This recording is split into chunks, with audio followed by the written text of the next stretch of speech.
আমন্ত্রণ সবাইকে আর ক্যাবেল নিবেদিত গোল টিভি অনুষ্ঠানে। সঙ্গে আছি আমি সেলিম আমরাও খান।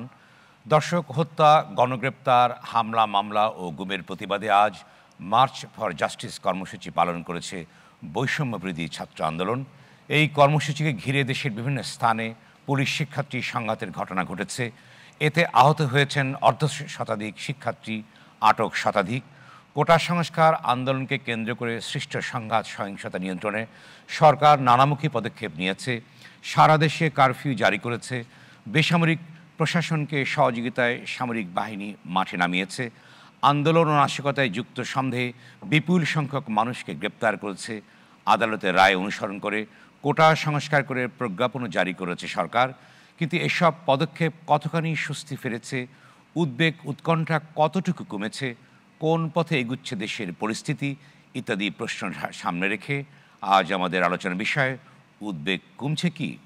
আর এই বিষয়ে আলোচনার জন্য আজ আমাদের সঙ্গে স্টুডিওতে আছেন আওয়ামী লীগের সাংগঠনিক সম্পাদক আহমদ হোসেন এমপি, আওয়ামী লীগ দলীয় সংসদ সদস্য ও হুইপ অ্যাডভোকেট সঞ্জিদা খানম, শিক্ষক সমিতির সভাপতি অধ্যাপক ডক্টর মোহাম্মদ নিজামুল হক ভূঁইয়া, বিএনপি দলীয় সাবেক সংসদ সদস্য নিরিফার চৌধুরী মনি, জাতীয় পার্টির প্রেসিডিয়াম সদস্য অ্যাডভোকেট মোহাম্মদ রিজাউল ইসলাম ভূঁইয়া এবং জাহাঙ্গীরনগর বিশ্ববিদ্যালয়ের অধ্যাপক ডক্টর মোহাম্মদ কামরুল হাসান। দর্শক, আপনিও চাইলে আলোচনা অংশ নিতে পারেন, প্রশ্ন করতে পারেন, মতামত জানাতে পারেন। এই জন্য ফোন করুন পর্দায় দেখার নম্বরে। যাচ্ছি মূল আলোচনার বিষয়ে উদ্বেগ কমছে কি। প্রথমে শুরু করতে চাই সঞ্জিদা খান, আপনাদের শুরু করতে চাই। আপনি তো জানেন যে কোটা সংস্কার করেছে, তারপরেও কেন এই অবস্থার সৃষ্টি হচ্ছে, বা আপনার কি বিশ্লেষণ আছে এই প্রসঙ্গে? আপনাকে অনেক ধন্যবাদ। আসলে তো এই উদ্বেগ হওয়ার কথা ছিল না। যে বিষয়টি নিষ্পত্তি হয়েছে, কোটা বাতিল করা হয়েছে, প্রজ্ঞাপন দিয়ে বাতিল করা হয়েছে। 6 বছর কোটা বাতিল অবস্থায় ছিল। 18 সালের পরে হাইকোর্টে এটি রায় হয়েছে। বীর মুক্তিযোদ্ধাদের সন্তানরা যারা রিট করেছিল, সেই রিটের রায় হয়েছিল যে আমাদের সরকার থেকে যে প্রজ্ঞাপনটা জারি করা হয়েছিল, কোটা বাতিল করা হয়েছিল, সেটাও আপনারা জানেন যে 18 সালে কোন পরিস্থিতিতে কোটা বাতিল করা হয়েছিল। ছাত্র আন্দোলনের কোটা সংস্কারের আন্দোলনকে রেখেই কিন্তু সেই সময় কোটা বাতিল হয়েছিল। তো হাইকোর্টের রায় দিয়েছে, সেই রায়ের প্রেক্ষিতে বিরুদ্ধে সরকার পক্ষ, বাংলাদেশের টপ যে আমাদের অ্যাটর্নি জেনারেল, তিনি আপিল করেছেন। ছাত্ররা যদি বিক্ষুব্ধ হয়ে থাকে, আদালতে একটা পেন্ডিং বিষয়ে এই ছাত্ররা, ঢাকা বিশ্ববিদ্যালয়ের ছাত্র থেকে শুরু যে কোনো ছাত্ররাই সেটা কোর্টে নিষ্পত্তি করবার জন্য সহযোগিতা করে সেখানে আপিলে অংশগ্রহণ করতে পারত। যাই হোক, যেভাবেই হোক না কেন সেই আন্দোলন হয়েছে এবং সেটা কোর্টের বিরুদ্ধে না, সেটা সরকারের বিরুদ্ধে। উচ্চ আদালতে যে বিষয়টি পেন্ডিং আছে, সেই বিষয়টিকে পেন্ডিং থাকা অবস্থায় এই আন্দোলনটি হয়েছে। এবং এই আন্দোলনের প্রেক্ষিতে আপনারা জানেন যে অ্যাপিলেট ডিভিশনে সেটা একটি প্রশ্ন যে আমরা জানি, সকলে কোর্টও বলেছেন যে সরকারের যে পলিসি ম্যাটার যেগুলো আছে এগুলোতে কখনোই আদালত হস্তক্ষেপ করে না, যেটা সরকারের। আবার আদালতের রায়ের উপরে সরকার হস্তক্ষেপ করে না। কিন্তু আগে তো একটা ঘটনা ঘটেছে যে পলিসি ম্যাটার, আমি সেই বিষয়টি আসছিলাম, কোর্টে গিয়েছিল কিন্তু কোর্ট বলেছে আমি সেই বিষয়টি আসছিলাম। তো অ্যাপিলেট ডিভিশনে সেই হাইকোর্টের যে রায়টা সেটা বাতিল করা হয়েছে এবং ছাত্রদের যে দাবিটা ছিল সেই দাবিটা পূরণ হয়েছে সেই অ্যাপিলেট ডিভিশনের জাজমেন্টের মধ্য দিয়ে। এবং সেই জাজমেন্টের প্রেক্ষিতে কিন্তু সরকার আবার সেটা প্রজ্ঞাপন আকারে একেবারে যেভাবে অ্যাপিলেট ডিভিশন রায় দিয়েছে সেভাবেই সরকার থেকে প্রজ্ঞাপন জারি করেছে। হচ্ছে যে প্রথমে আদালত বলেছিল যে এটা পলিসি ম্যাটার, আদালত গ্রহণ করে নাই, পরবর্তী পর্যায়ে কিন্তু গ্রহণ করলো। কেন এটি? এখানে কি সরকারের সম্মতি ছিল বা অন্য কিছু ছিল? এটা কি সম্মতি ছিল সরকার? এবার কেন গ্রহণ করলো তাহলে? পরের বার যখন গ্রহণ করলো, সম্মতি আর কোর্টের সিদ্ধান্ত এক জিনিস না। প্রথমবার কিন্তু সেটা কি গ্রহণ করে? এখন হাইকোর্ট ডিভিশন জাজমেন্ট দিয়েছে, আমরা আইন অনুযায়ী উচ্চ আদালতে গিয়েছে, অর্থাৎ অ্যাপিলেট ডিভিশনে গিয়েছে।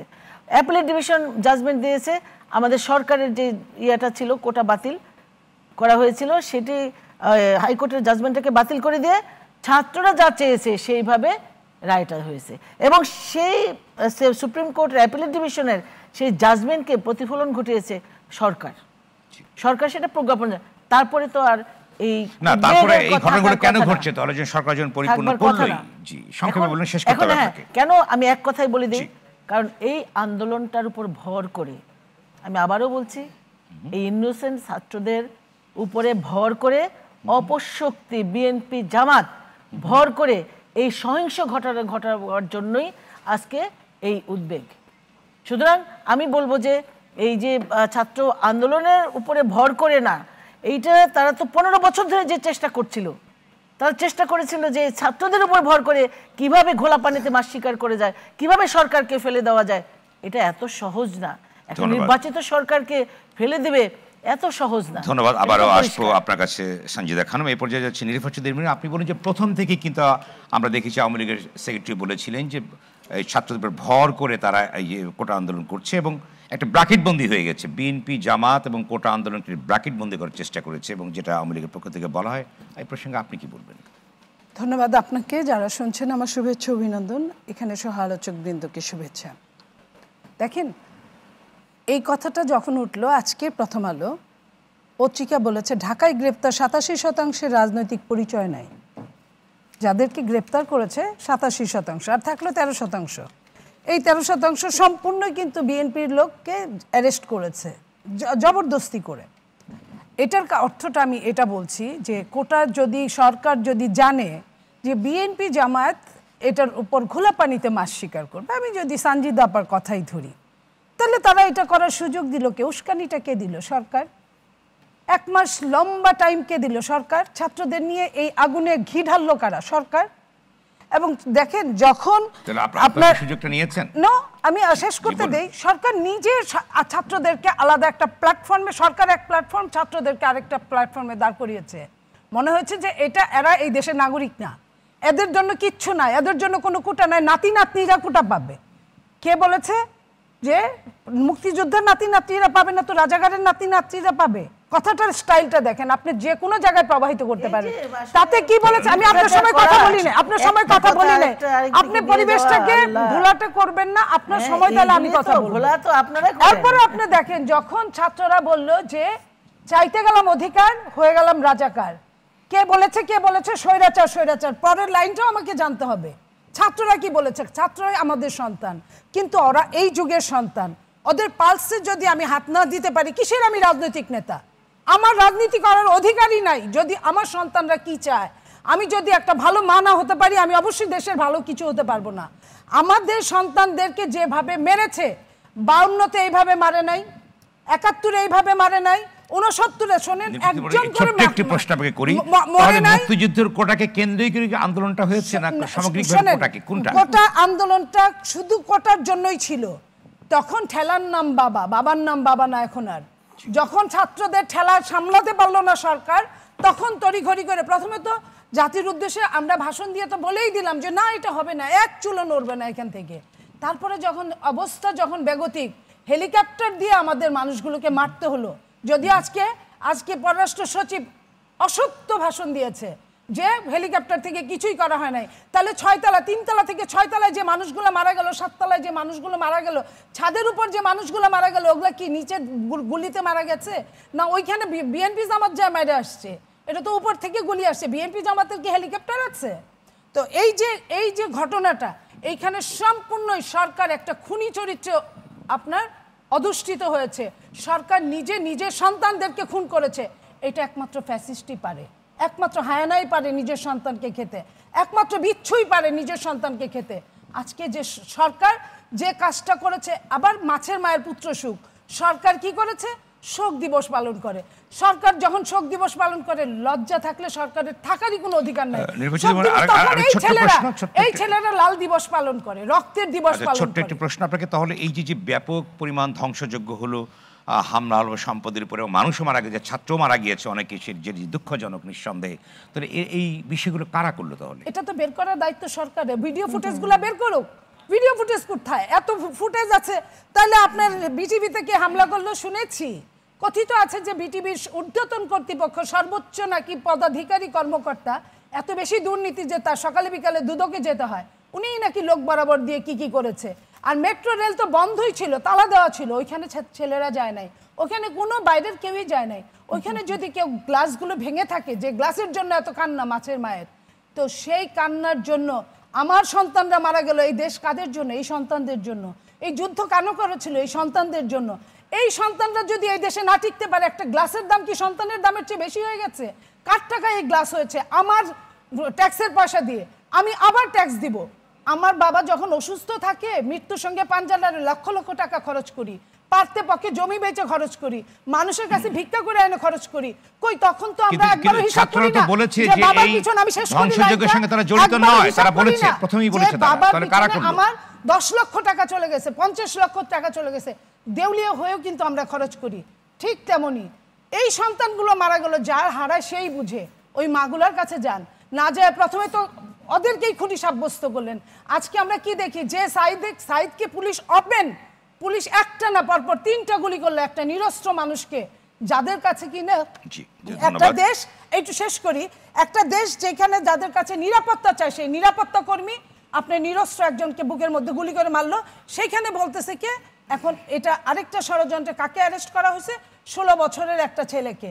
সে কখন মারলো? এটা তো সবাই বিশ্ববাসী দেখেছে। ধন্যবাদ। আবার আসবো আপনার কাছে। আহমদ হোসেন এমপি, আপনার কি বক্তব্য আছে এই প্রসঙ্গে, বিশেষ করে নির্বাচিত মনি যেটা বললেন যে এই কাজগুলো? ধন্যবাদ সেলিম ইমরান খান।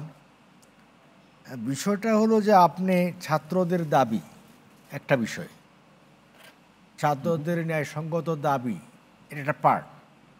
এই ন্যায়সঙ্গত দাবি যেটা ছিল এটা মিট আপ হয়ে গেছে, যেভাবেই বলেন।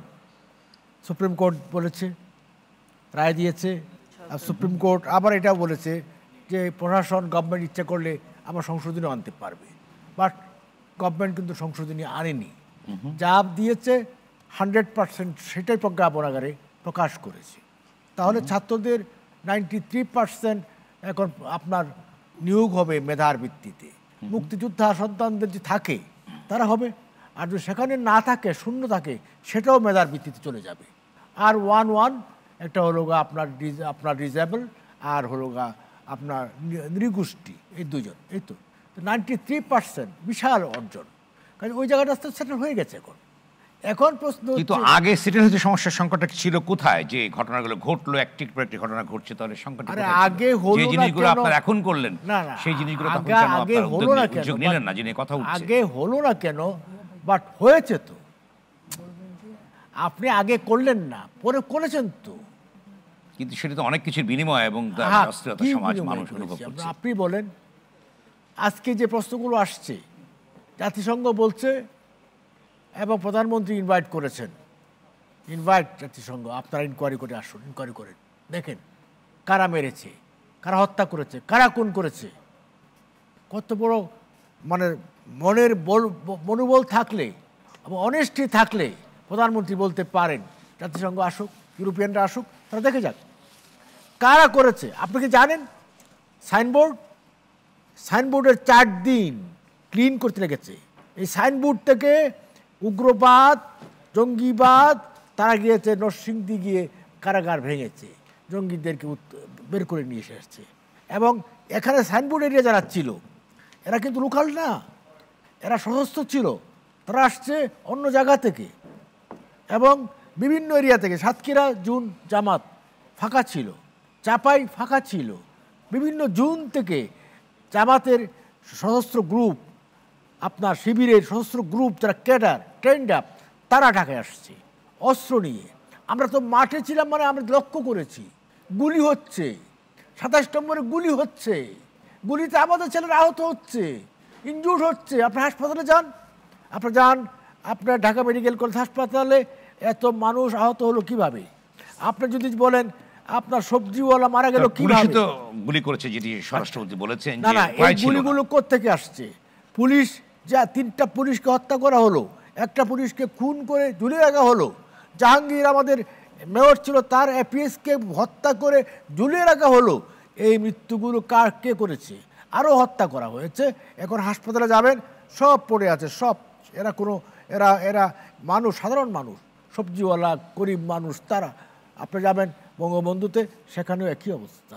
এই যে মানুষগুলোকে আজকে হাসপাতালে, এই যে পুলিশ হাসপাতালে প্রায় 1200 হাসপাতালে পুলিশ ইনজিউর্ড। এরা আর পুলিশে ফিরে আসতে পারবে কিনা আমি জানি না। এরা পঙ্গুত্ব জীবনযাপন করতে হবে, মারাও যেতে পারে।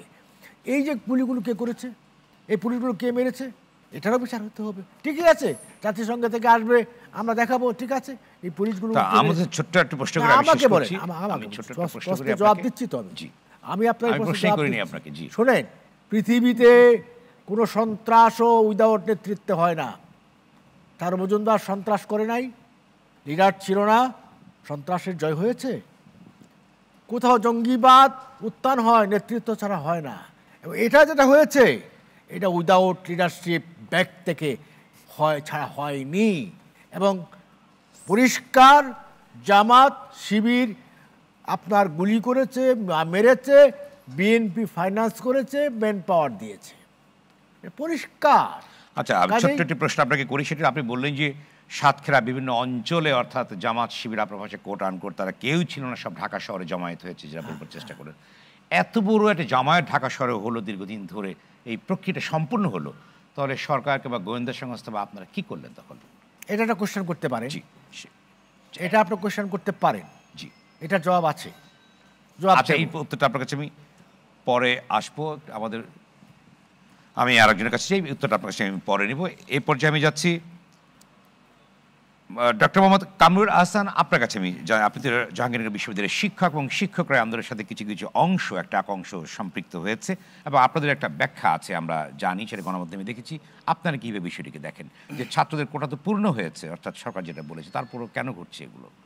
ধন্যবাদ প্রিয় সঞ্চালক সেলিম আমরাও ভাই এবং আমার সকল শ্রদ্ধেয় সহালোচক, দর্শক শ্রোতা।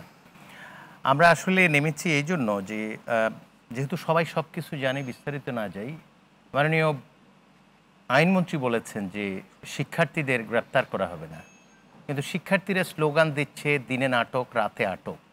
তো আমরা ভাবলাম যে সব মিথ্যাচার করছে কিনা শিক্ষার্থীরা। আমি যেহেতু একটা বিশ্ববিদ্যালয়ের শিক্ষক, আমি আজও জানি বিশ্ববিদ্যালয়ের চারপাশে ব্লক রেড দিয়ে যেখানে শিক্ষার্থী আছে সেই জায়গাগুলোতে অ্যারেস্ট করা হচ্ছে। তাহলে এ পর্যন্ত সরকারের পক্ষ থেকে কাল বিলম্ব করা, একটা বলে অন্য আরেকটা করা, এবং কোটা সংস্কারের জায়গাটায় তারা 9 থেকে 13 ধাপ পর্যন্ত যে পরিবর্তন 18 পরিপত্রে ছিল, সেটা ছিল কোটা সংস্কারের ইস্যু। তারা এবার বৈষম্য বিরোধী ছাত্র আন্দোলন করছে, ফলে এটার পারভিউটা আরও এক্সপান্ডেড।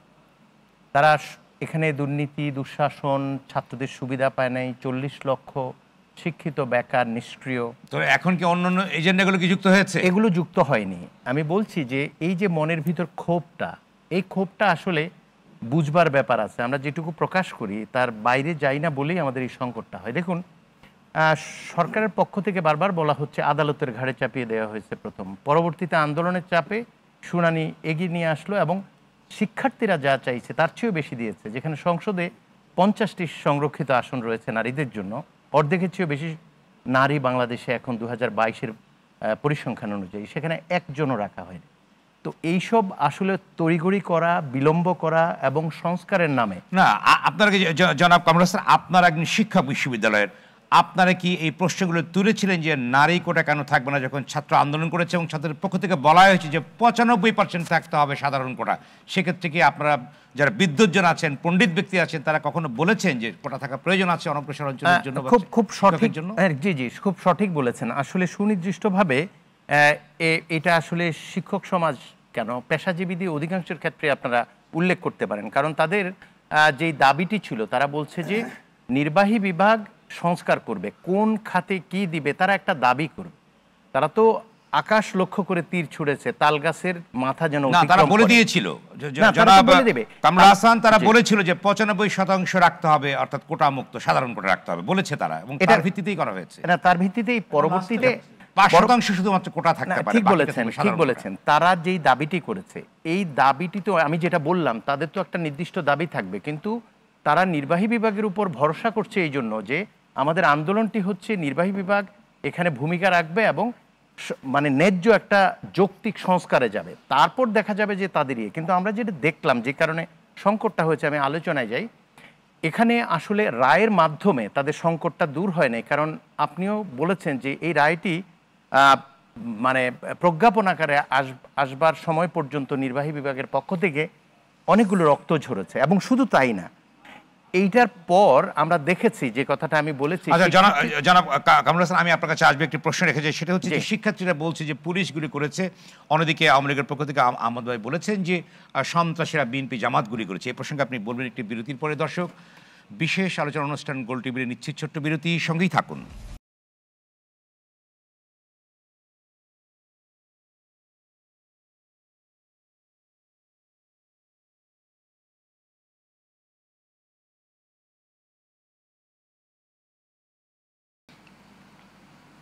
দর্শক, বিরতির পর আবারও স্বাগত আর কেবল নিবেদিত গোল টিভির সঙ্গে আছে আমি সেলিম আমরাও খান।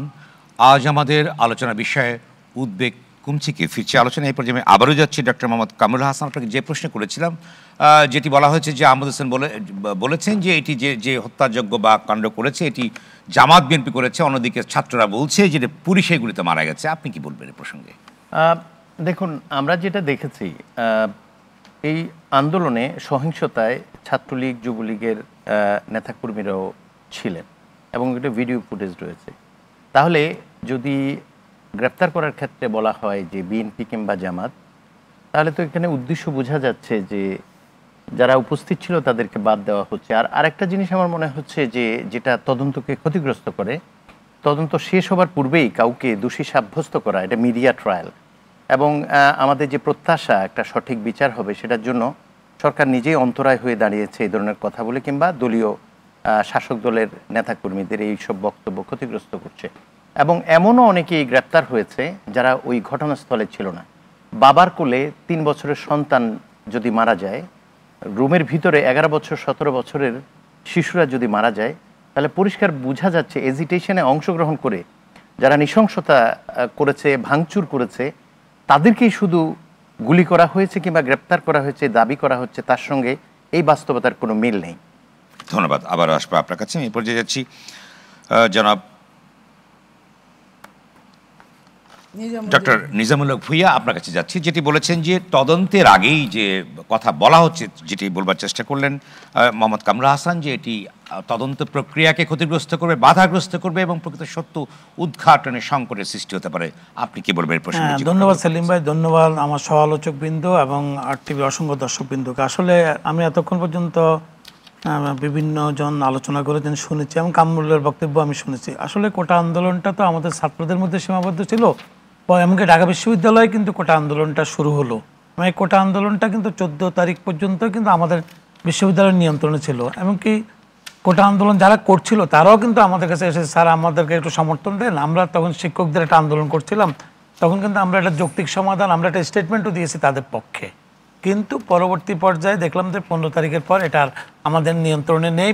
বিশ্ববিদ্যালয় বহিরাগত করলো, রোকে হলে শিক্ষার্থীদের মারধর করলো, শিক্ষকদেরকে মারধর করলো, এমনকি এটা হল ভাঙচুর করা হলে এই পক্ষ ওই পক্ষ, ছাত্রলীগ পাশা কোটা আন্দোলনকারীরা, এমনকি দেখা গেলো ছাত্রলীগের একটা অংশ কিন্তু কোটা চলে আসছিলো, এসে তারা আন্দোলন করতেছিল। আন্দোলনটা ছিল কিন্তু ছাত্রদের কোটা, শুধু কোটায়। কিন্তু 15-16 তারিখের পরে যে জিনিসটা হওয়ার পরে তো আমরা দেখলাম যে আদালতের রায় দেখলাম, ধ্বংসযজ্ঞ দেখলাম, হত্যা দেখলাম, আমাদের আবু সাইদ থেকে শুরু করে পরে শিক্ষার্থী থেকে শুরু করে পরে সাধারণ জনগণ, শিশু বাচ্চা থেকে প্রায় 200-র মতো মৃত্যুবরণ করেছে। এটা খুবই মানে কি বেদনাদায়ক, এবং আমি যারা মৃত্যুবরণ করেছে তাদের শোক সন্তপ্ত পরিবারের প্রতি সমবেদনা জ্ঞাপন করছি। এবং সরকারের কাছে তখন আমরা আবেদন করেছিলাম, আমরাই বলেছিলাম শিক্ষক সমিতি থেকে এই সমস্ত পরিবারদেরকে সাহায্য করার জন্য। মাননীয় প্রধানমন্ত্রী মেডিকেলে গিয়েছে, পঙ্গু হাসপাতালে গিয়েছে। জনাব নিজামুল হক, আপনি ছোট্ট প্রশ্ন হচ্ছে যে আপনি বললেন যে ঢাকা বিশ্ববিদ্যালয় থেকে কোটা আন্দোলনের সূত্রপাত হয়েছে, আপনার ছাত্ররা আপনাদের কাছে গিয়েছিল, তারপরে এত অগ্নিস্ফুলিঙ্গের মতো এই বিষয়টি এত বিস্তৃত হলো কিভাবে? এত লোকের প্রাণহানি, এত কোটা আন্দোলনটা তো কোটা আন্দোলন 13 আমাদের ঢাকা বিশ্ববিদ্যালয় উপাচার্যের পাশে একটা রুম ছিল, এখানে সরকারি সংস্থা কোটা আন্দোলনকারীদের সাথে আমাদের উপাচার্য, আমাদের প্রক্টরকে নিয়ে একটা মানে বারবার ওদের সাথে আলোচনা চলছিল যে তারা কি চাচ্ছে, কিভাবে কি করা যায়। মানে আমরা কিন্তু একটা পর্যায়ে ওরা বলছিল যে স্যার আমাদেরকে 80% দিলেও চলবে, এত % দিলেও চলবে, বার্গেনিং চলতেছিল, কিন্তু 15 তারিখের পর দেখা গেল এটা আর আমাদের নিয়ন্ত্রণে নেই। এমনকি সরকারের পক্ষ থেকেও যদি এগিয়ে আসতো, কোনো একটা জায়গায় সমন্বয়ের অভাব ছিল। এমনকি পরবর্তী পর্যায়ে দেখেন, তবে আপনি বলতে চেয়েছেন যে সরকারের কোনো পদক্ষেপ বা ছিল না, এটি বলতে না চেয়েছেন? পদক্ষেপ ছিল না এটা না, এটাকে সরকার হয়তো ভাবতে পারে না যে এটা যে এই পর্যায়ে চলে যাবে। এখানে যে অনুপ্রবেশকারীরা ঢুকবে, এখানে যে বহিরাগতরা ঢুকবে, বিশ্ববিদ্যালয়ের শিক্ষকদের গায়ে কারা হাত তুলেছে। 1964 সালে ঢাকা বিশ্ববিদ্যালয় আবু মাহমুদ ইকোনমিক্সের অধ্যাপক ছিলেন, আপনার মোনায়েম খান আমাদের গভর্নর, তখন এনএসএফ আমাদের আবু মাহমুদ স্যারকে। তাহলে অনুপ্রবেশকারী কারা আপনি কি? বহিরাগত এবং স্বাধীনতা বিরোধী শক্তিই বলবো, কারা যেভাবে শিক্ষকদেরকে রাত্রেবেলা মুসলেখা দিয়ে যে ছাত্রলীগ করা যাবে না, কোনো দল করা যাবে না, এমনকি যে আচরণ করেছে, এমনকি ধাক্কা দিয়েছে, এই করেছে, আমরা তো অনেক কিছু বলি নাই। শিক্ষকরা যেভাবে লাঞ্ছিত হয়েছে, জাহাঙ্গীরনগর বিশ্ববিদ্যালয়ে একজন শিক্ষকের একটা চোখ চলে গিয়েছে, শিক্ষকরা অবরুদ্ধ করেছে, রাজশাহী বিশ্ববিদ্যালয় করেছে, তাইলে এটা কি শিক্ষার্থীরা করতে পারে বলে? কারা এরা? বহিরাগত কারা? স্বাধীনতা বিরোধী শক্তি চক্র তারা করেছে। আমি কোনো রাজনৈতিক পরিভাষা ব্যবহার করবো না, কিন্তু এটা তারা এই দেশের মুক্তিযুদ্ধকে বিশ্বাস করে না, স্বাধীনতাকে বিশ্বাস করে না, সে চক্রটা এই কাজটি করেছে। ধন্যবাদ। জনাব রেজাউল ইসলাম ভাই, আপনি বলেন যে আপনাদের নেতা বলেছে জাতিসংঘের তদন্ত চায়, যেটি আপনাদের নেতা বলেছে। আপনাদের কি বিশ্লেষণ আছে, বিশেষ করে এখন যে ঘটনাগুলো ঘটছে, যে বিশাল হত্যাকাণ্ড হয়েছে, মানুষ মারা গিয়েছে, রক্তক্ষরণ হয়েছে, শিক্ষার্থীদের সব কিছু মিলে? ধন্যবাদ আপনাকে। অনেক সব আলোচকের আলোচনায় শুনলাম। আমাকে ওনাদের মতো একটু সময় দিন, শেষ হিসেবে অল্প কিছু দিন না। মূলত যে জিনিসটা বলা হয় নাই, এটা হলো যে 14 তারিখের পরে নিজাম সাহেব যেটা বললেন, এটা ওনাদের নিয়ন্ত্রণে ছিল না। তার আগে যে ঘটনাটা হয়েছে, যে কারণে নিয়ন্ত্রণের বাইরে গেল, এইটাতে আলোচনায় আসতে হবে। আমি তো মনে করি এটার জন্য দায়ী আওয়ামী লীগের দাম্ভিকতা। তারা মনে করতো যুবলীগ, ছাত্রলীগ এত বেশি শক্তিশালী, এইরকম কোটার অরাজনৈতিক সংগঠন, অরাজনৈতিক আলোচনা একটা দমক দিলে চলে যাবে। যার কারণে ওবায়দুল সাহেব বললেন, কাদের বললেন যে ছাত্রলীগই যথেষ্ট। পরের দিন আমরা দেখলাম যথেষ্টই, কারণ তারা পরের দিন ইউনিভার্সিটি আক্রমণ করছে সাধারণ ছাত্রদের উপরে, এবং এই আক্রমণের কারণে ক্যাম্পাস ভিত্তিক আন্দোলনটা ক্যাম্পাসে না থেকে ক্যাম্পাসের বাইরে রাজপথে ছড়িয়ে গেল। রাজপথে ছড়ার পরে পানি গোলা হলো, ওই জায়গার মধ্যে তৃতীয় পক্ষের আগমন হলো। তার আগে 6 তারিখ থেকে 14 তারিখ পর্যন্ত যে আগমন ঘটেছে, 6 তারিখ থেকে 14 তারিখ যে হলো, কি জানে কয় আন্দোলন হয়েছে, সেই আন্দোলন তো ভাঙচুর ছিল না। যখন 14 তারিখে মহামান্য রাষ্ট্রপতির কাছে তারা স্মারকলিপি দিল, তারা বললো 24 ঘন্টা কোনো আন্দোলন নাই, কিন্তু ওই রাত্রেই স্লোগান হইল, পরের দিন আক্রমণ হইল, তারপরে এটা বাইরে গেল। এই দায়টা কার? এটা বাইরে যাওয়ার দায়টা কার? এই আলোচনাটা আসা দরকার। মূলে না আসলে আমার মনে হয় যে এই হবে না। এখন স্থাপনার ব্যাপারে অনেক কথা বলা হয়েছে।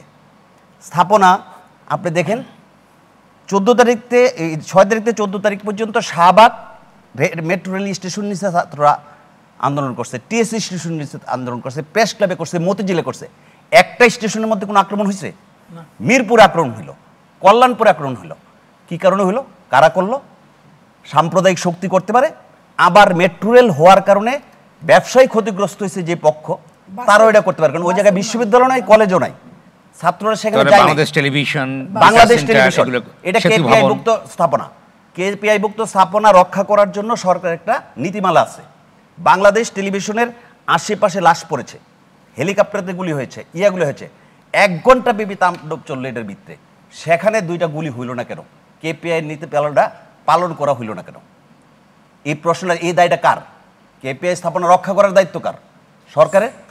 তাহলে সরকার কি সেখানে সেই ভূমিকাটা পালন করছে? সেই ভূমিকাটা পালনে সরকার ব্যর্থ হয়েছে।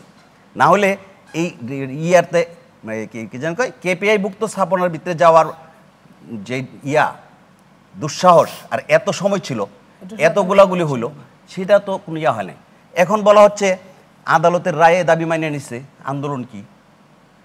দেওয়ালে দেখেন ঢাকা শহরের কি লেখা, কত লেখা।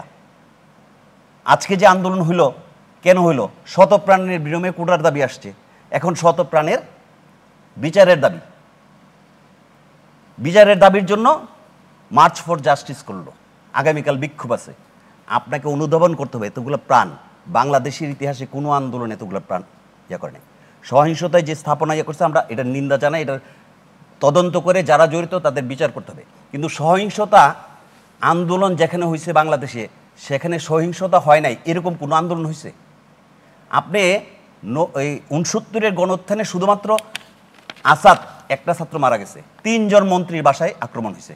আগরতলা ষড়যন্ত্রের মামলার প্রধান আসামি, এই প্রধান যে আইনজীবী ছিল তার বাড়ি পুরানো হয়েছে, অসংখ্য গাড়িঘোড়া করা হয়েছে।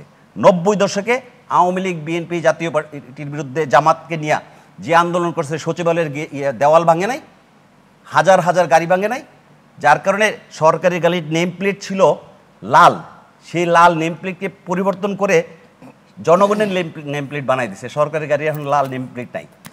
আন্দোলন এবং এই যে সহিংসতা, তৃতীয় পক্ষ ঢুকা আন্দোলনকে অন্যদিকে নিয়ে যাওয়া, এইটা অতীত থেকে তৃতীয় পক্ষ বলতে আপনি কি বুঝাতে চেয়েছেন? তৃতীয় পক্ষে যে যারা সুযোগ সন্ধানী তারা মানে কিসের সুযোগ সন্ধানী? তারা আমি এটা বের করতে পারবো না, তো আপনি বের করতে পারবেন না, কারণ এইটা বের করার দায়িত্ব সরকার গোয়েন্দা সংস্থার। সরকারের বিভিন্ন গোয়েন্দা সংস্থা আছে, তারা বের করবে, তদন্ত করবে যে তৃতীয় পক্ষ কারা। কিন্তু আজকে আমরা যে ছাত্রগুলাকে হারালাম, এটা তো 14 তারিখে যদি এই অবস্থা না হইতো, ছাত্রলীগের আক্রমণ না হইতো এবং রাজপথে আন্দোলনটা না যেত, তাহলে এত প্রাণহানি হওয়ার কোনো সম্ভাবনা ছিল না। আজকে প্রাণহানির আলোচনা কিন্তু নাই, কিন্তু এই ছাত্রগুলা, এই মানুষগুলা আমাদের সন্তান। এই আলোচনা যদি না আনেন, এই বিচারটা যদি সঠিকভাবে না করা হয়, তাহলে এই ক্ষত আপনি বল প্রয়োগ করে যতই চেষ্টা করবেন, এই ক্ষত আসছে ফাগুন আমরা হব দ্বিগুণ, এই হারে কিন্তু এটা বাড়তে থাকবে এবং এই ক্ষত হবে না, ক্ষতর জায়গায় যেতে হবে। আজকে আবু সাইদ যেটা রংপুরে মারা গেল, প্রকাশ্য গুলি করছে। আজকে ওর এজাহারে কি লেখা হয়েছে? এজাহারে লেখা হয়েছে যে তাকে দুই পক্ষের আন্দোলনকারীদের দুই পক্ষের ঢিল এবং গুলির সুরাতে সে মারা গেছে, কিন্তু আমরা দেখলাম যে প্রকাশ্য গুলি করা হয়েছে। এই জাতীয় এজাহার সমকাল পত্রিকার গতকালকেরটা দেখবেন যে অধিকাংশ ইয়েতে গুলির কোনো নাই, এজাহার নাই, সব হইল মানে পুলিশ এটাতে বলা হচ্ছে পুলিশ গুলি করে নাই, জামাত শিবির গুলি করছে। স্বরাষ্ট্রমন্ত্রী আজকে বলল যে পুলিশ গুলি করছে, এটা তদন্ত হবে। তাহলে স্বরাষ্ট্রমন্ত্রীর কথাটা সঠিক নাকি যারা বলতেছে যে গুলি অন্যরা করছে তারা সঠিক? এবং ঢাকা মেডিকেল সহ বিভিন্ন মেডিকেলে যে পোস্টমর্টেম রিপোর্ট আসছে, অধিকাংশ রিপোর্ট বলা হয়েছে যে ছড়াগুলিতে হয়েছে। ছড়াগুলি কিন্তু পুলিশ ছাড়ে, যেটা মানে এই সাধারণ সন্ত্রাসীরা ছড়াগুলি ছাড়ার জন্য আসে না, তারা আত্মঘাতী গুলি ছাড়ে।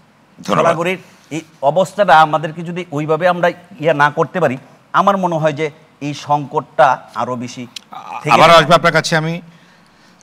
সঞ্জিত খান, আপনি বলুন যে যেটি বলবার চেষ্টা করলেন রেজাউল ইসলাম ভূঁইয়া, যে ছাত্রলীগ না নামলে এত ঘটনাটা এই পর্যায়ে গড়াতো না, অর্থাৎ ছাত্রলীগ প্রথম হিট করার পরেই ঘটনা বিস্তৃত হয়েছে। আপনি কি বলবেন? আরেকটি কথা বলেছেন যে একটা হলো আওয়ামী লীগের দাম্ভিকতা, কোট আনকোট তার ভাষা, এবং কাদের সাহেব যে বক্তব্য দিয়েছিলেন যে ছাত্রলীগের যথেষ্ট, এইগুলোই উত্তেজিত করেছে এবং ঘটনাকে এই পর্যায়ে নিয়ে এসেছে যেটা বললেন। আপনি কি বলবেন? আসলে আমি খুব মানে আশ্চর্য হয়ে যাই। এটা হলো যে মানে কথা বিকৃত করা, এটা যেন আমাদের মানসিকতায় পরিণত হয়েছে। স্বরাষ্ট্রমন্ত্রী কি বলেছে পুলিশ সকল এই যতজন মৃত্যুবরণ করেছে সবাইকে গুলি করে মেরেছে, কথা বলেছে? পুলিশের গুলির তদন্ত হবে, আমি কথা বলছি, সবার কথা বলেছে পুলিশ গুলি করে মেরেছে, এটা বলেছে? বলেনি। অর্থাৎ এই যে এত পুলিশ আহত হলো, পুলিশকে পিটে হত্যা করে ঝুলিয়ে রাখা হলো, হ্যাঁ, এই কাজগুলি কারা করলো? পুলিশকে যে মেরে ফেললো, এইগুলো কাজগুলি কারা করলো? এটা তো খুব সহজ একটা বিষয়। 28 অক্টোবর কারা পুলিশকে পিটিয়ে মেরেছিল? প্রকাশ্যে দিবালোকে, রাতের অন্ধকারে না, প্রকাশ্য দিবালোকে পুলিশকে পিটিয়ে হত্যা করলো।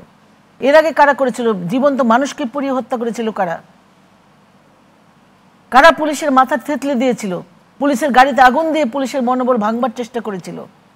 এরা তারা যারা 2008 সালে নির্বাচনে পরাজিত শক্তি, মুক্তিযুদ্ধের পরাজিত শক্তি, 71-এর পরাজিত শক্তি, 75-এর ঘাতক, সব এক হয়ে আজকে দেখেন বিএনপির যারা কথা বলতে আসে তারা কি বলছে? কথা নাকি এগুলি আলোচনায় আসা দরকার। এগুলো আলোচনা করার জন্যই তো আপনাদের টেলিভিশন দিয়ে দিয়েছে, এতগুলি টেলিভিশন সম্প্রচার হচ্ছে।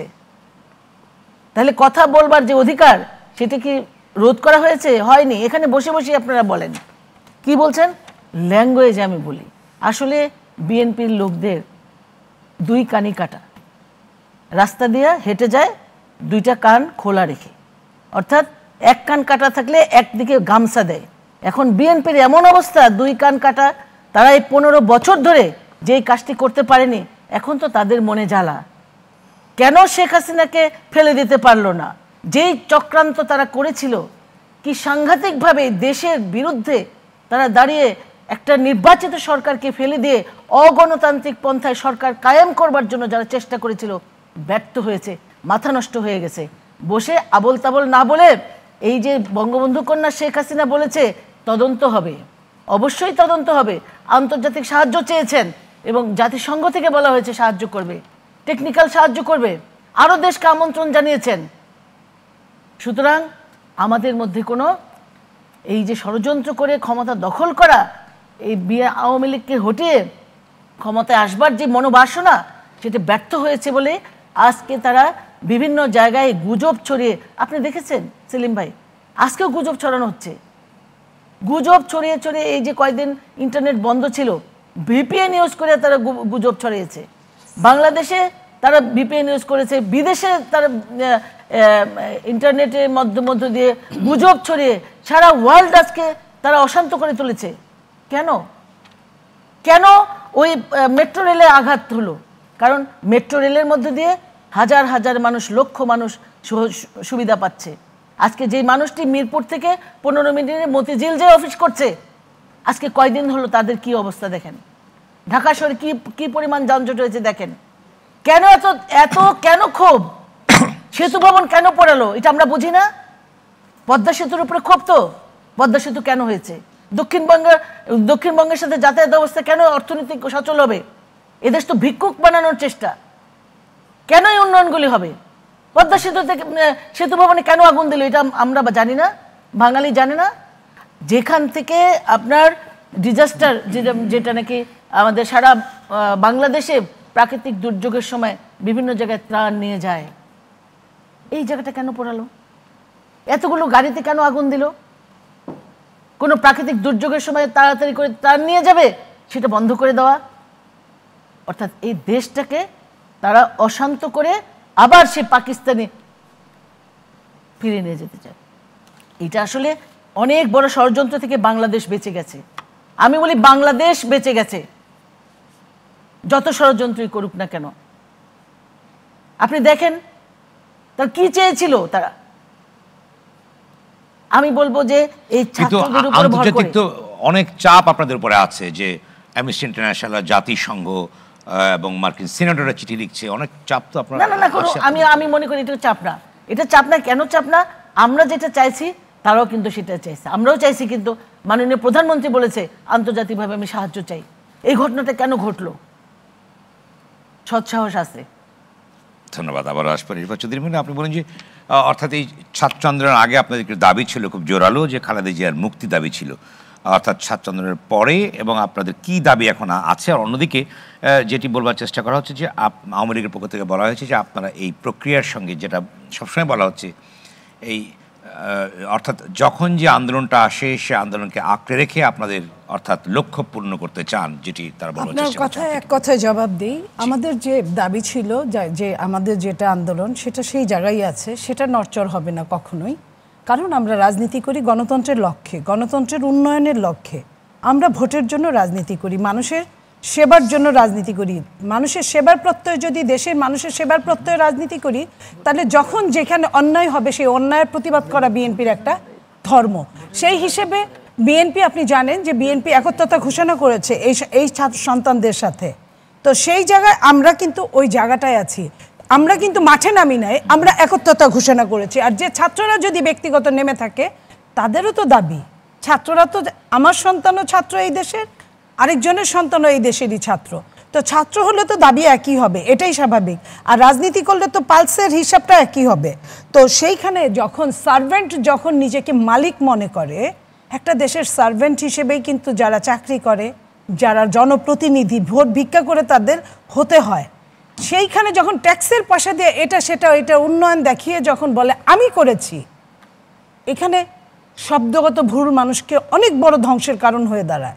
এই যে আমি করেছি, এই করেছে, নিজের পয়সা দিয়ে করেছে। বরং আপনারা বলেছেন আমার পিয়নও তো 400 কোটি টাকার মালিক। কি দাম্ভিকতা, কি অহংকার! আপনাদের যত হাজার হাজার কোটি টাকার মালিকরা সব বাইরে চলে যাওয়ার পরে যখন মানুষ জানে তখন সে নাই, সে দেশে নাই, তার চাকরিও নাই, তার এমপিগিরি নাই, তার ব্যবসা নাই। যখন তো প্রত্যেকটা মানুষের হৃদয়ের মধ্যে কি পরিমাণ এই ক্ষোভ, মানুষ যখন ভাত পাচ্ছে না, মানুষের যখন ব্যাংকে টাকা নাই, 2 লাখ টাকা তুলতে গেলে যখন 4 ঘন্টা বসে থাকতে হয়, তখন আপনি ব্যাংক যখন টাকা ছাপায় মানুষকে দিতে হয়, তখন আপনি বলছেন যে আপনার পিয়নও 400 কোটি টাকার মালিক, যে কিনা জ্ঞানত 400 কোটির মালিক, সে অজ্ঞানত কত টাকার মালিক হতে পারে। তো এই যে মানুষের মধ্যে মানুষের যে চরমভাবে যে বিভেদটা সৃষ্টি করেছে কে? যারা এতদিন যাবৎ গড্ডালিকা প্রবাহের মতো ক্ষমতা আঁকড়ে ধরে বসে আছে, যারা ভোটের জন্য রাজনীতি করে না, যারা গণতন্ত্রের জন্য রাজনীতি করে না, ঠিক এই জায়গায় আপনি নিয়ন্ত্রিত সংবাদ এতদিন পরিবেশন করছেন। গুজবের কথা বললেন আমার পূর্ববর্তী বক্তা, আমি একটা কথা বলতে চাই, আপনাদের পত্রিকাগুলো এত হিসেবের পরেও লিখেছে 18 জুলাই আপনাদের ঝলক পলক মন্ত্রী বলেছে পরিস্থিতি বুঝেই মোবাইল নেট বন্ধ হয়েছে, 18 জুলাই বলেছে। 24 জুলাই আমরা ইন্টারনেট বন্ধ করিনি, আগুনের কারণে বন্ধ হয়েছে, পলক আবারও আপনি দেখেন গুজব কে ছড়ায়। 27 জুলাই ডাটা সেন্টারের কোনো ক্ষয়ক্ষতি হয়নি, মুঠোফোন অ্যাসোসিয়েশন, এই যে তারা আগুনের কথা বললো, মুঠোফোন অ্যাসোসিয়েশন বলল কোনো আগুনে কোনো ক্ষয়ক্ষতি হয়নি, আগুন লাগেনি। তারপরে 27 জুলাই ইন্টারনেট একা একা বন্ধ হয়ে গেছে, আবার পলক বলছে। এই যে গুজব, তাহলে একটা পলককে ধরে নিয়ে যদি আপনার ওকে যদি ইন্টারোগেশন করা হয়, তাহলে কিন্তু মেন এইখানের যে সমস্যাগুলো এই 10 দিনের বের হয়ে যাবে। একটা ভাতের হোটেলের কথা এত বলছি আপনাদের কান ঝালাপালা করে ফেলছি আমরা বলে, যার যেটা হয় তারাই ভাত খাওয়ায়, কি নায়িকা কি গায়িকা কি নেতা কোনো সব একাকার। আজকে বলতে বলতে ভাতের হোটেল সরাইছেন আপনি, ওই মন্ত্রীদের সরান নাই। আমাদের সন্তানরা যাদের কথা বলছে, এই পলকও তাদের মধ্যে একজন, তাদের মধ্যে আরো অনেক, এই সাধারণ সম্পাদক যে কিনা বলছে ছাত্রলীগই যথেষ্ট, রেডি আছে ছাত্রলীগ। তাহলে ছাত্রলীগ দিয়ে আপনি নামাইলেন কোথায়? ছাত্রলীগরে তো রাখতে পারলেন না। স্রোতের বিপরীতে আন্দোলন না, শুধু সাঁতার কাটা অনেক কঠিন ভাই। ছাত্রলীগ কোথায় আসতার? আমি যদি বলি সেই সংসদের মতো যখন 72-এ বলছিলেন কোথায় সেই সিরাজ শিকদার, ওরকম যদি বলি যে আজকে ছাত্রলীগ কোথায়? একটা স্রোতের সাথে কেউ টিকতে পারে না, কি প্রধানমন্ত্রী আর কি আমি, কি পিয়ন কি দারোয়ান, কেউ টিকতে পারে না। আজকে যেটা হচ্ছে সেটা স্রোত, এই স্রোত দমানোর মতো ক্ষমতা কারো নাই। কি পাশের দেশ বলেন, যাকেই আপনি আনেন না কেন, হেলিকপ্টার থেকে আপনি কত গুলি ছুড়বেন? 2 দিন 3 দিন তো গুলিই ছিল না আপনাদের, এত গুলি ক্ষয় করছেন, এত মানুষ মারছেন, এত হতাহত করছেন যে 2-3 দিন গুলিই ছিল না। তো সেটা জানার পরেও কিন্তু যাদের আপনারা বিএনপি জামাত বলতেছেন, আমরা কিন্তু জানি আপনাদের গুলি নাই। আমরা যদি নামতাম তাহলে কিন্তু আমরা নামতে পারতাম, আমরা কিন্তু নামি নাই। আর আপনারা আমাদের উপর দোষ চাপাচ্ছেন। ভালো কথা, দোষ যদি এই অন্যায়ের সঙ্গে যদি দোষ আমরা যদি করে থাকি তাহলে আমরা দোষী। 15 বছর ধরে নেমে কিছুই করতে, তাহলে এই যে আপনারা 15 বছর খাইতেছেন, আপনি করে পিয়নই 400 কোটি টাকার মালিক, তাহলে আপনারা কত হাজার কোটি টাকার মালিক? ওই যে আনার একটা হারায় গেছে, কোনো অবস্থান নাই, তার কত হাজার, প্রত্যেকটা সে আলাদাবার ট্যাক্স নিত, একটা সোনার ট্যাক্স একবার দিত, সরকার যত নিত সে ততটাই আবার তার বাড়ির সামনে দিয়ে গেলে ওই বারের আবার ট্যাক্স নিত। সেই আজকে কোথায়? তো এই সিরাজ শিকদারের মতো এখন বলতে হয় যে এটা কিন্তু নেচার অফ রিভেঞ্জ, এটা থেকে কারো মুক্তি নাই, না আপনার না আমার না কারো। সে প্রধানমন্ত্রী হোক আর বিশ্বের প্রধানমন্ত্রী হোক, কোনো লাভ নাই। বলেন না গ্রামে যে জয়কালে ক্ষয় নাই, মরণকালে ওষুধ নাই। ভুলভাল এরকম করতেই থাকবেন। আপনার এত ক্ষমতাধর, আপনার ছাত্রলীগকে বের করে দেয়, আপনি মাননীয় প্রধানমন্ত্রী, আপনি কি না আবার এটার বিনয়ে বিনয়ে বলেন যে আমার মেয়েদেরকে এই করছে। মেয়েদেরকে তো মেয়েরাই করছে, ছেলেরা করে নাই। সেই মেয়েরা যে প্রতিদিন ওদেরকে কত অত্যাচার করছে, টর্চার করছে, দিনের পর দিন কাপড় ধোয়াইছে, শরীর টিপাইছে, বিছনার খোলাইছে, মশারি টানাইছে, এবং তারপরে বাধ্য করছে মিছিলে নিয়ে যাওয়ার। আপনি জানেন যে আদর্শ যদি এক না হয়, সেখানে মিছিলে যেতে কত কষ্ট হয়। আপনি কয়দিন আপনি ডান্ডা বেরিয়ে আপনি লাগায় আপনি মিছিলে নিয়ে যেতে পারবেন।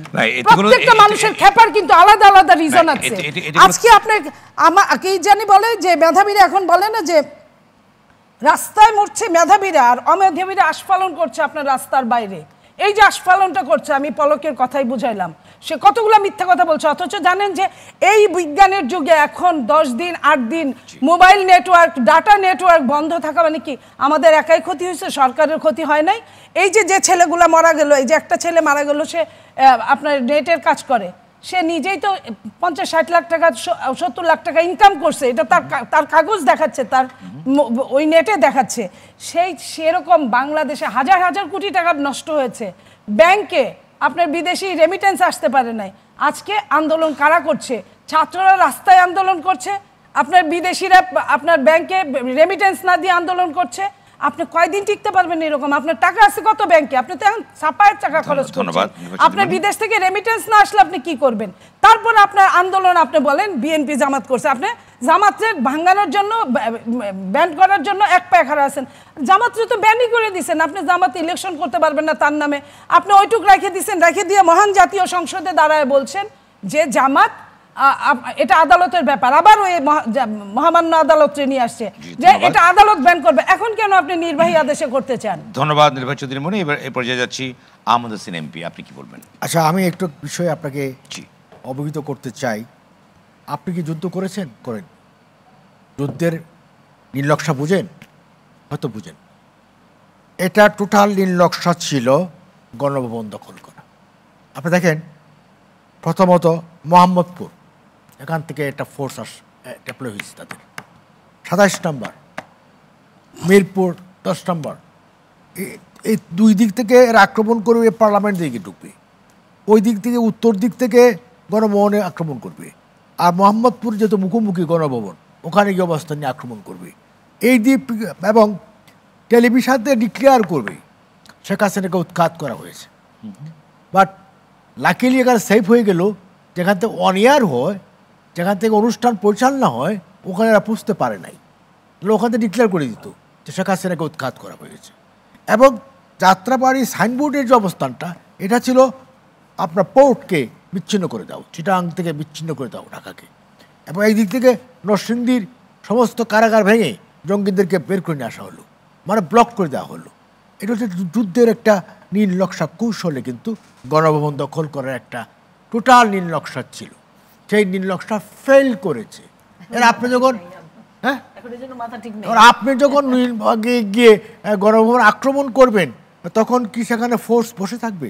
কাউন্টার করলে আপনি নিহত হবেন না?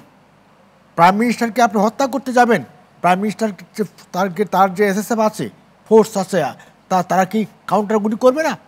তারা কি প্রাইম মিনিস্টারকে প্রোটেকশন দেবে না? দিতে গেলে এখানে মারা যেত না? এখন আপনি যারা মারা গিয়েছে প্রধানমন্ত্রী স্পষ্ট বলেছেন তার ইনকোয়ারি করবেন এবং তার বিচার করবেন, যেই হোক, যেই দায়ী হোক। যেই বলতে শব্দটা কিন্তু অনেক ব্যাপক, যে নামেই বলেন, যেই হোক। আপনি বিবস্ত্র করেছেন যে সাংবাদিককে নারায়ণগঞ্জে, যার কাপড় চুপড় খুলে ফেলেছেন একটা মহিলা সাংবাদিককে, কি এটা কীরকম ভালো হয়েছে না? এটা সভ্যতা না? এটা কৃষ্টি না? এটা সংস্কৃতি না? ঠিক আছে, জাতিসংঘকে আমি বলছি, আসতে বলছি তো, প্রাইম মিনিস্টার ইনভাইট করেছে, আসুন, আপনি এগুলো দেখুন। আপনি 3টা পুলিশকে মেরেছেন, 1200 পুলিশকে আহত করেছেন, এটার বিচার হবে না?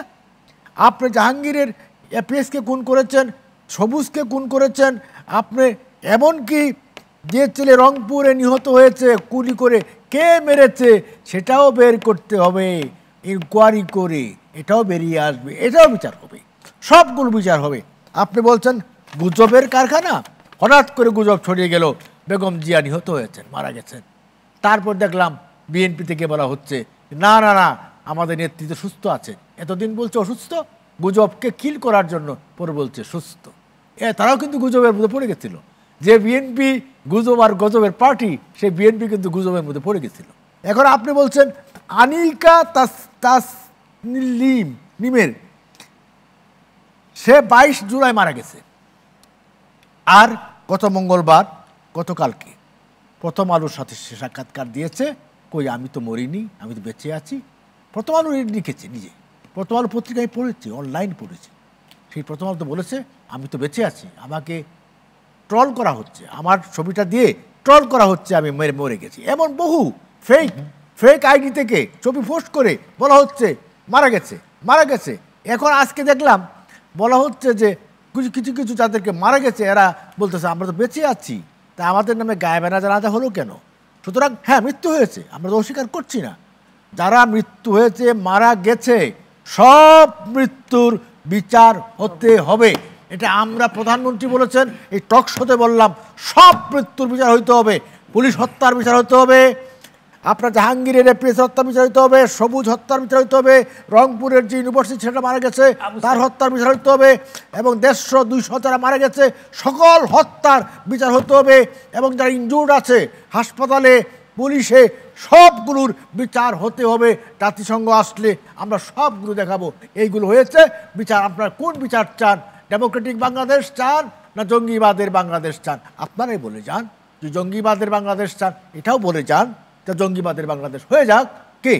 আমরা জঙ্গিবাদের বাংলাদেশ চাই না, আমরা উগ্রবাদের বাংলাদেশ চাই না, জঙ্গিবাদকে উত্থানকে আমরা প্রশ্রয় দেব না। এখন বিএনপি হলো নিজে তো পারলাম না, অন্যের ঘাড়ে চড়ে যদি কিছু ফয়সালা হয়ে যাক তবু শেখ হাসিনা। আমাদের হচ্ছে আরেকটা ছোট প্রশ্ন, সেটা হচ্ছে যে ছাত্রদের যে 9 দফা যে দাবি এবং ক্রমাগত বিস্তৃতি হচ্ছে দাবিগুলা, এবং সেই দাবিগুলোর ব্যাপারে আপনাদের এইগুলো তো রাজনৈতিক, পেছনে থেকে কলকাঠি যারা নাড়াচ্ছেন এটার পেছন পলিট ব্যুরো আছে, একটা পলিট ব্যুরো আছে না, ওই পলিট ব্যুরো বসে বসে কিন্তু ডিসিশন দিচ্ছে। এখন 9 দফা দাও, 9 দফার পরে যখন হবে না 1 দফা দাও, এইভাবে পরে 1 দফা দাও, এই 9 দফার শেষ দফা হবে 1 দফা, শেখ হাসিনা বিদায় হও। আমরা বুঝি না। একটা লাইন বলতে চাই, সেটা হলো যদি আমাদের কলকাঠিতেই চলে তাহলে আমাদের ক্ষমতা কিন্তু অনেক। আপনি খেয়াল করেন, আমি তো নাম বলি না, আপনি বলছিলেন এতক্ষণ বিএনপি এই সেই, আমাদের কথাই যদি চলে এই ছেলেরা সারা বাংলাদেশের এই তুমুল উত্তাল ঢেউ, তাহলে তো আমাদের অনেক ক্ষমতা। এটা আপনাকে মানতে হবে। না ক্ষমতা তো মানি, অস্ত্রের ক্ষমতা তো তোমরা আপনারা। আমি আরেকটা কথা বলছি, আমি যেটা কথা বলছি যে আপনি যেটা বলেছেন এটা হলো যে এই যে কি 8 দফা 9 দফা, 9 দফার পরে কি হবে সেটা আমরা জানি। 1 দফা শেখ হাসিনা বিদায় নাও। আরে সোনার চান পিতলা গুগু, আমরা বুঝি না। আমরা বুকে রক্ত দিয়ে দেশ স্বাধীন করেছি, আমরা জীবন দিয়ে দেশ রক্ষা করব। আমার নেতা শেখ হাসিনা জীবন দেবে, তার কর্মীরা জীবন দেবে। কুত্তার মতো 100 বছর স্বপ্ন আমরা দেখি না। আমরা রাজাকারের কাছে হাত উঠিয়ে বলবো না সারেন্ডার করলাম, সারেন্ডার করলাম। আমরা ন্যাজি হব না, আমরা মরবো ব্যাটেল ফিল্ডে, মরে লড়াই করে মরবো, বাংলাদেশ রক্ষা করব। বঙ্গবন্ধুর যে অর্জিত স্বাধীনতা, স্বাধীন বাংলাদেশ কই ছিল? 27টা কমিটি ভেঙে দিয়েছেন আপনারা। সাংগঠনিক বিষয়, ওইটার মধ্যে এটা আসবে কেন? তাদের উপস্থিতি ছিল না। কোনটার মধ্যে আলোচনা আছে যে আপনার সাংগঠনিক রিফর্ম হয়, পুলিশে যেমন রিফর্ম হয়, আপনার বদলি হয়, ইন্টারচেঞ্জ হয়, পার্টিতে রিফর্ম হয় না? এটা হতেই পারে, আমার এটা পার্টি। ধন্যবাদ আহমদ হোসেন, আবার আপনার কাছে আমি। ধন্যবাদ আপনাকে ডক্টর মোহাম্মদ কামরুল হাসান। আপনি বলেন যে আহমদ হোসেন বেশ কিছু প্রশ্ন উত্থাপন করেছেন, সেটি হচ্ছে উনি বলেছেন জাতিসংঘের আসতে কোনো বাধা নেই, প্রতিটি জিনিস নিয়ে তদন্ত চাইছেন। অন্যদিকে যে প্রসঙ্গটি উত্থাপিত বারবার হচ্ছে সেটি হচ্ছে যে পুলিশ নিহত হয়েছে, 1200 পুলিশ আহত হয়েছে, লাশ ঝুলিয়ে রাখা হয়েছে, ছাত্র নিহত হয়েছে এবং স্থাপনা ধ্বংস সাধন করা হয়েছে। এগুলো তাহলে কারা করলো? যে বিষয়গুলো নিয়ে এখন বিস্তৃত হচ্ছে, রাজনৈতিক মাঠ গরম হয়ে উঠছে, নানা রকম ব্যাখ্যা বিশ্লেষণ হচ্ছে, আপনি কি বলবেন? জনগণ আহত হয়েছে, ধন্যবাদ আপনাকে আহমেদ হোসেন ভাই। হ্যাঁ, উনি তো যেগুলো কথা বলছেন এটা কথার একটা পিঠ, তো ডায়ালেকটিক আর একটা পিঠ আছে। আমি একটু স্মরণ করিয়ে দেই আজকের কয়েকটা বিষয়। খুব উদ্বেগের বিষয় হচ্ছে কি, বাংলাদেশটা বাঁচলে আপনারা রাজনীতি করতে পারবেন, অর্থনৈতিক অবস্থা খুবই খারাপ। গত কয়েকদিনে ইন্টারনেট বন্ধ থাকার কারণে যারা এই অনলাইন বাণিজ্যের সাথে জড়িত তারা জর্জরিত। একজন উবার চালকের সাথে আসছি খুব জ্যামের মধ্যে, সে বলল স্যার 4-5 দিন কাজ করতে পারিনি, যেটা রিক্সাওয়ালারা অতিরিক্ত অর্থ অনেক সময় দাবি করে বিপদে থাকলে। উবাররা আরেকটু উপরের স্টেজে না, সে বলছে যে ভালো যাচ্ছে না। ফলে আপনাদের এই বিভিন্ন ব্যবসায়ীদের যে ক্যালকুলেটরে যে অর্থের অপচয় দেখাচ্ছে, যেখানে অধিকাংশই হচ্ছে আসলে করোনার সময় প্রণোদনার মতো 1কে 10 দেখানো, কারণ তারা যেই ক্ষতি দেখিয়েছে সেই পরিমাণ ভ্যাট তো সরকারকে দেয় না, প্রতিদিন যা খরচ দেখিয়েছে। কিন্তু বাস্তবে জনগণের কি হয়েছে ভাই জানেন? আপনি তো মাঠের রাজনীতি করেন। 5 দিন যে কাজ করতে পারেনি প্রত্যেকটি মানুষের টাকা হিসাব করেন, আপনার 1 বছরের বাজেট শেষ হয়ে গেছে। অরিজিনাল রিজার্ভ ব্যবহার উপযুক্ত কয়টা আছে দেখেন।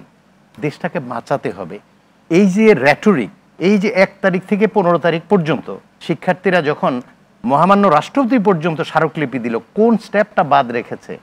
মাননীয় সরকার প্রধানের একটা বক্তব্যে আবেগ আপ্লুত হয়েছে তার নাতিপুতিরা। তারপর আমরা দেখলাম যে কিরকম হুঙ্কার ছেড়ে ছাত্রলীগকে দায়িত্ব দিল। পুরোপুরি দায়টা তাদের, এবং কন্টিনিউ করছে কিভাবে জানেন? আমি এটার বলি যে সমস্যাটা সমাধান হতে পারে। আপনাকে তো হৃদয় স্পর্শ করতে হবে মানুষ। সাতক্ষীরার এক শহীদ আসিফের মা বলছে, বিচার কার কাছে চাইবো, আস্থা নেই। এটা মাথায় নিতে হবে। জনগণের ভাষা বুঝতে পারছে না, বুঝতে পারলাম না। ক্ষমতায় যারা আছে এই দাম্ভিকতা, সেটাও সমস্যা নাই, ভাষা বুঝে দাম্ভিকতা ব্যবহার করুন। চট্টগ্রামের বাদশা মিয়া, যে ছেলেটা মারা গিয়েছে, তার এই বক্তব্যটা আমাকে খুব স্পর্শ করেছে। শহীদ তানভীর এনজিও থেকে 50,000 টাকা লোন নিয়ে কলেজে ভর্তি করিয়েছে বাচ্চাটাকে। বাবা পান বিক্রি করে ব্যারেজ থেকে এনে। তাকে মাননীয় প্রধানমন্ত্রী যে 34 পরিবারকে সাহায্য দিয়েছে, তিনি অত্যন্ত বিনয়ের সাথে সেটা প্রত্যাখ্যান করে বলেছেন, ছেলের মৃত্যুর জন্য টাকা নিতে পারবো না, এই টাকা গলা দিয়ে নামবে না, খোদার কাছে বিচার দিয়েছি। আস্থার সংকট। যারা এইসব বলে, আন্তর্জাতিক মিডিয়াগুলোতে দয়া করে, আপনারা তো যেহেতু রাজনীতি করেন আর আপনাদের অনেক কন্ট্রিবিউশন, কিন্তু সবই আড়াল হয়ে যাচ্ছে এই ভুল বোঝাগুলোর জন্য। আমি শুধু 3-4টা পত্রিকার নাম বলি, একটু দয়া করে আজকে গিয়ে ইন্টারনেটে ক্লিক করবেন। গার্ডিয়ানে একটু দেখবেন তো আমাদের সরকারকে কি বলে, সরকার প্রধানকে। ইন্ডিপেন্ডেন্ট একটু দেখেন, এরাইজ নিউজে দেখেন, বিবিসিতে দেখেন, আল জাজিরায় দেখেন। ইভেন আমাদের প্রতিমন্ত্রী মহোদয় যে বক্তব্য দিয়েছে আল জাজিরা ইন্টারভিউতে, he was asked to cover all the incidences. প্রতিমন্ত্রী আরাফাত সাহেব, হ্যাঁ, তথ্য প্রতিমন্ত্রী। তখন আমি খেয়াল করেছি, ওনাকে বারবার বলা হচ্ছে, আপনি যেটা বলছেন বিএনপি জামাত এইসব করছে, প্রমাণটা কোথায়? তাহলে আমরা দেখতে পাচ্ছি যে আমরা তদন্তের আগে যদি বিএনপি জামাতকে এগুলো করি, তাহলে ওই যে 28 তারিখের গত 28শে অক্টোবরে যেই ঘটনাটা ঘটছে, 20-25 হাজার একসাথে জেলখানায় ভরিয়ে 7 তারিখের নির্বাচনটা করা গেল। এইবার কিন্তু ওই ছাত্রদল ছাত্রলীগ টাইপের শিক্ষার্থীরা মাঠে নেই, একেবারে ফুলের মতো তাজা, 11 থেকে স্কুল থেকে ইউনিভার্সিটি পর্যন্ত। এবং এই বাচ্চাগুলো কিন্তু সড়ক আন্দোলন করা, এই বাচ্চাগুলো কোটা সংস্কার আন্দোলন করা, এবং এই যে যারা বিশ্ববিদ্যালয়ে আছে তারা কিন্তু এই আন্দোলনগুলো করেছে। ফলে তাদের একটা মানে অভিভাবকরা ব্যর্থ হওয়ার কারণে তারা নিজেরাই দায়িত্ব নিয়েছে দেশটাকে তৈরি করতে হবে। ফলে এই বাচ্চাদের এই মেসেজটা আমি দয়া করে, এটা আমার বিনীত অনুরোধ, আপনারা নেবেন। আপনারা জনগণের সাথে আছেন, এই ধরনের মানে আসলে পলিটিক্যাল র্যাটরিক থেকে বের হতে হবে। দেশটা শেষ হয়ে যাচ্ছে। আরেকটা জিনিস হচ্ছে পথটাকে আপনি বলেন যে আমি মনে করি কি পথ হচ্ছে এটা, যে পৃথিবীর প্রত্যেকটি সভ্য দেশে দেখেন, আপনি ব্রিটেনের দিকে দেখেন, ঋষি সুনাক কি বলল, তিনি নিজের ব্যর্থতা নির্বাচনের আগেই বলছে এবং দুঃখ প্রকাশ করেছে, এবং কি সুন্দর করে ক্ষমতা বদল হয়েছে, লেবার কতটা ল্যান্ডস্লাইড। আপনি কি বলতে চাইছেন? আমি বলতে চাচ্ছি যে বাংলাদেশের রাজনৈতিক দলগুলো মনে করে অন্য একটা দলকে নির্মূল করাই হচ্ছে ক্ষমতায় টিকে থাকা, which is serious wrong understanding. আমাদের যেটা করতে হবে, কেন আমরা কি সরকার পরিবর্তনের জায়গাটা, এই বাচ্চাগুলো 3 বার ভোট দিতে পারেনি, দ্রব্যমূল্যের ঊর্ধ্বগতি, নির্বাচন হতে হবে। আমি বলছি এই জন্য আমি বলছি যে আপনি এই বাচ্চাগুলোকে ভোট দেওয়ার ব্যবস্থা করে দেন, ওদের বৈষম্য দূর করে দেন। এবং সেই জন্য আমি যে কথাটা বলে শেষ করতে চাই, আমরা তো শুধু কথা বলি, পথ তো বের করতে হবে। যারা মাননীয় প্রধানমন্ত্রীকে পরামর্শ দিচ্ছেন, আমি কোনো সাংবাদিক ভাইকে দেখছি প্রত্যয় স্কিম নিয়ে এমন প্রশ্ন করছেন তিনি প্রস্তুত না। ফলে এমন একটা মন্তব্য আসছে যে গোটা শিক্ষক সমাজ অভিমান করেছে। এই ধরনের যারা খুব কাছের মানুষ তাদেরকে সাবধানে কথা বলতে হবে। এবং আমি যেটা মনে করি যে কেন আমরা তত্ত্বাবধায়ক সরকার ব্যবস্থা প্রতিষ্ঠা করে আমরা কোন রাজনৈতিক দল দলীয় সরকারের অধীনে নির্বাচনের ভিতর দিয়ে সমস্যা ডেফিনেটলি, এবং সেটা ওই আগের সেই ঐক্যটা আমরা 3 দিনের জোর করেছি, আমি সেটাও বলি নাই। আমি বলছি যে একটা সমাধানের পথ কথা বলুন না। কামরুল, আপনি যে বললেন যে শিক্ষার্থীরা যে আন্দোলনটা করলো ঢাকা মেডিকেল কলেজে গত পরশুদিন, দেখা গেল যে 218 জন রোগী আছে, এর মধ্যে শিক্ষার্থী আছে মাত্র 2 জন, আর 216 জনে হলো যে আপনার বিভিন্ন মানে মনে করেন যে তারা ছাত্র না। কোটার আন্দোলনটা তো 15-16 তারিখে মোটামুটিভাবে এরপরে যে 20-22 তারিখে 21 তারিখে যে রায়টা দিয়ে দিল, কোটা আন্দোলন এখানে শেষ। কিন্তু পরবর্তী পর্যায়ে এই যে হাঙ্গামা, দাঙ্গা, বিভিন্নভাবে ধ্বংসাত্মক যে ধ্বংসলীলায় রূপান্তরিত করলো, কারাগার দখল করলো, তারপরে আপনার মেট্রো রেল থেকে শুরু করে সেতু ভবন থেকে শুরু করে কোটা আন্দোলনকারীরা যেখানে চাকরি করবে, যেটার জন্য তারা আন্দোলন করেছে, সেতু ভবনে তো তারা চাকরি করবে, এটা একটা মন্ত্রণালয়ের আন্ডারে। তারপরে দুর্যোগ ব্যবস্থাপনা মন্ত্রণালয়, এটাও তো একটা মন্ত্রণালয়। শিক্ষার্থীরা তো সে কাজ করতে পারে, শিক্ষার্থীরা তো পুলিশকে ঝুলিয়ে রাখবে না, এটা তো শিক্ষার্থীরা করে না। এখন শিক্ষার্থীদেরকে যে সমস্ত দাবি দেওয়া হচ্ছে এখানের ভিতরে তো আমি মনে করি রাজনৈতিক উদ্দেশ্য প্রণোদিত হয়ে শিক্ষার্থীদের মিসগাইড করা হচ্ছে।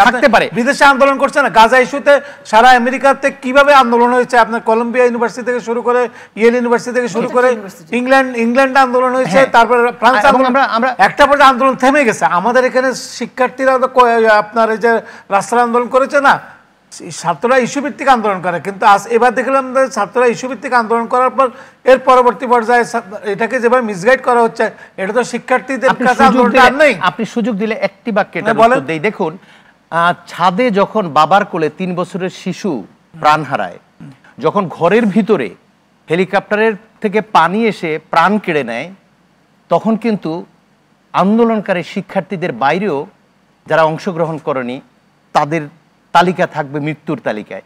সেজন্যই বলছিলাম যে এই যে এলোপাথারি কাজ করা, এই যে আমাদের কেপিআইগুলোকে মানে সুরক্ষা করবার জন্য যাদের দায়িত্ব ছিল, ভয়াবহ গোয়েন্দা ব্যর্থতা।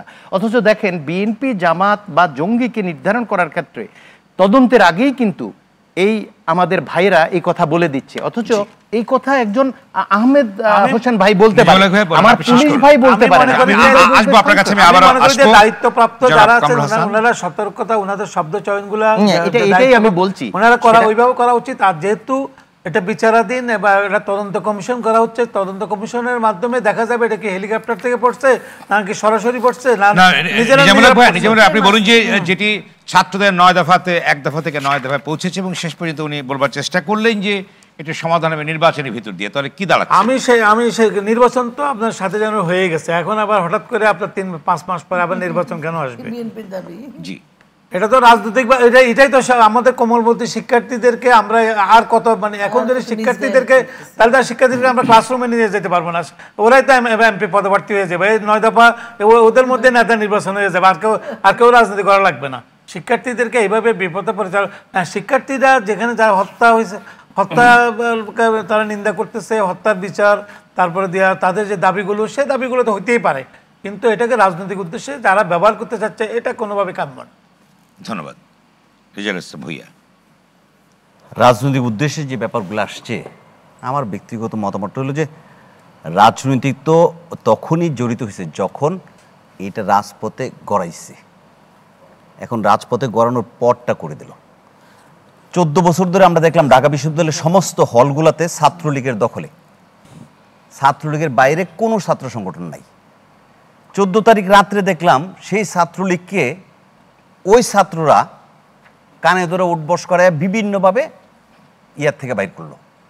তাহলে হলের সমস্ত ছাত্ররা ছাত্রলীগের মিছিলে গেছে এই 14 বছর যাবৎ। এনে ছাত্রদল থাকতে দেয় নাই, ছাত্র সমাজ থাকতে দেয় নাই, ছাত্র মৈত্রী থাকতে দেয় নাই, সব উচ্ছেদ।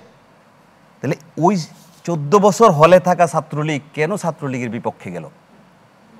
এটা অনুধাবন করার বিষয়। এটা অনুধাবন না করতে পারলে আপনার মিছিলে কিন্তু হাঁটছে সাদ্দামের পিছে এই ছাত্ররাই হাঁটছে যে ছাত্ররা 14 তারিখ 15 তারিখ রাত বিদ্রোহ রিভল্ট করেছে। এখন প্রধানমন্ত্রীর গণভবন হবে, এটা একটা ভয়াবহ ব্যাপার। একটা গণতান্ত্রিক দেশে গণতান্ত্রিকভাবে নির্বাচিত প্রধানমন্ত্রী উৎখাত করে দেবে, এটা হইতে পারে নাকি? দেশের গোয়েন্দা সংস্থারা কি করছিল, এটা ব্যবস্থা নিল না কেন? এটার দায় কে নিবে? যুদ্ধের পরিকল্পনায় গোয়েন্দা সংস্থা তো যুদ্ধের খবর দিতে হবে যে আমার দেশে কে আক্রমণ করতেছে। আমার প্রধানমন্ত্রীর উপরে আক্রমণ হচ্ছে, আমার প্রধানমন্ত্রীর বাসভবনে আক্রমণ হচ্ছে, এটার কোনো গোয়েন্দা সংস্থা এটার কোনো করতে পারলো না। বাংলাদেশের গোয়েন্দা সংস্থা এত হালকা হয়ে গেল, এইটাও তো আমার মনে হয় করা দরকার। মেট্রো রেল আঘাত হয়েছে, এটা আমরা খুবই নিন্দনীয়, এবং আমার ব্যক্তিগত মতামতটা মেট্রো আগে দিয়েছি যে যেখানে ছাত্র আন্দোলন করছে সেখানে মেট্রো রেল স্টেশন ছিল, সেখানে আঘাত হয়নি। এখন মেট্রো রেল বন্ধ রাখা হয়েছে, মেট্রো করে নাই, মেট্রো রেল বন্ধ হয়েছে, কারা করছে এটা বের করতে হবে। পরিবহন ব্যবসায়ীরা তো এটা করতে পারে, সাম্প্রদায়িক শক্তি করতে পারে। আপনি শুধু একজনের নাম বললে হবে না। বলে দিলেন পরিবহন শ্রমিকদের কথা।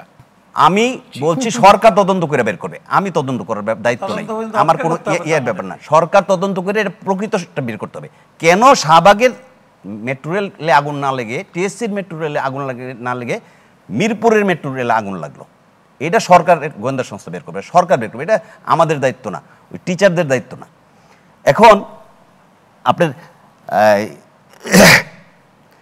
মেট্রো রেল বন্ধ রাখা হইলো, মেট্রো রেলের 2টা স্টেশন ক্ষতিগ্রস্ত হয়েছে, 1 বছর পরে ঠিক হবে এরকম একটা কথা বলা হয়েছে। কিন্তু মেট্রো রেল লাইন এবং কোচ নষ্ট হয়েছে এরকম কথা বলা হয়নি।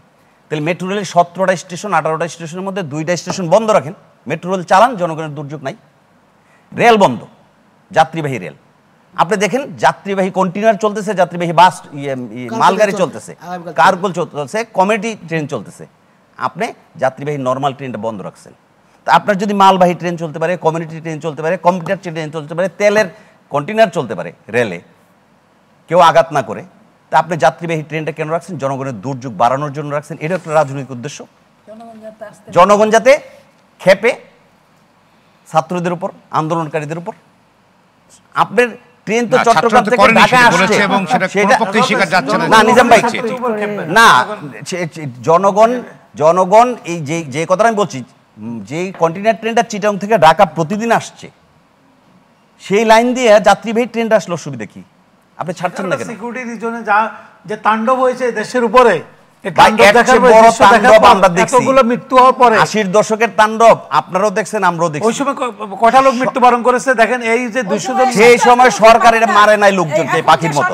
এখন 200 লোক হত্যা হয়েছে, 200 লোক হত্যা হয়েছে, 2 জন পুলিশের কথা বারবার বলা হচ্ছে, স্থাপনার কথা বলা হচ্ছে। জীবনের চেয়ে স্থাপনার মূল্য বেশি। জীবনের কথাও তো বলা হচ্ছে না, 2 জন পুলিশ আর 1200 পুলিশ হত্যার আহত হওয়ার কথা বলা হচ্ছে।